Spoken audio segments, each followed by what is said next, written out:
20 years, and both of those incidents have actually involved Boeing aircraft. In one case, it was a 737-500 that back in 1993 actually crashed as it was coming into land during bad weather at the southernmost tip of the Korean peninsula at Mukpo Airport. 66 passengers were killed in that crash, and also 2 members of its crew. It actually attempted 3 times to land there, so it was very difficult weather, very different circumstances to what we've seen in San Francisco today, when it was much clearer weather, and whether that will have a dimension in the cause of the crash, I will remain to be seen. But certainly the worst crash for the airline was in particularly bad weather. The most recent incident, however, for Asiana was back in 2011. It was one of their cargo planes that crashed as it was coming into, as it was heading towards Pudong Airport in Shanghai. There was just 2 crew members on that flight that were killed at the time,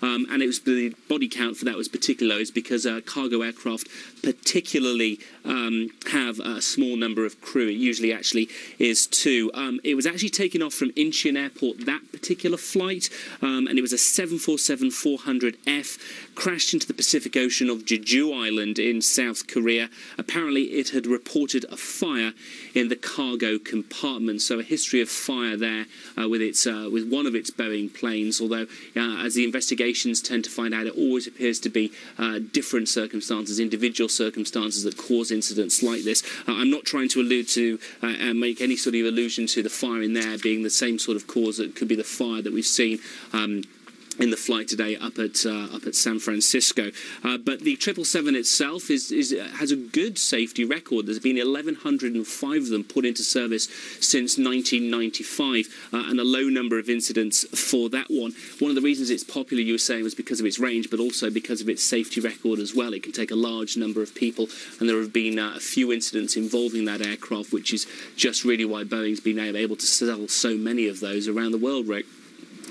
Dominic DiNatale with some news on the airline as we take a look at the debris. And you saw just a minute ago that colorful piece of debris right at the tip of the runway that we believe to be a part of the tail that simply broke away. There have been some eyewitness reports that it was the back of the plane that hit the runway first, slamming down.